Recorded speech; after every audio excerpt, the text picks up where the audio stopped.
इंसान जब पाप करता है किसी को पता नहीं होता, उसकी पत्नी को नहीं पता, उसके पति को नहीं, बच्चों को नहीं पता, उसके बाप को नहीं पता।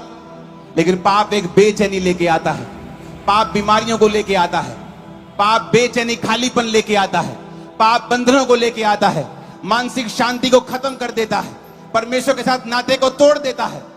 और व्यक्ति किसे कहता नहीं है क्योंकि वो ऊंचे ओहदे के ऊपर है, वो किससे बात नहीं करता क्योंकि लोग क्या कहेंगे, लेकिन वो अंदर से खाली है, अंदर से वो खाली है, अंदर से बेचैन है, अंदर से परमेश्वर से दूर है।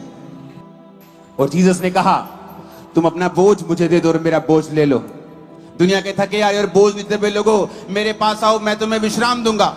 अगर तुम थके हारे हो, बोझ से नीचे, बोझ के नीचे दबे हुए हो, तो मेरे पास आओ, मैं तुम्हें विश्राम दूंगा। आपका जन्म होगा आज रात डिवाइन विधि से, जिस तरह जीसस का हुआ, यूहन्ना का हुआ, सैमसन का हुआ, आपका होगा यीशु मसीह के नाम में। आमीन। ऊंचे वाला चाहिए चर्च।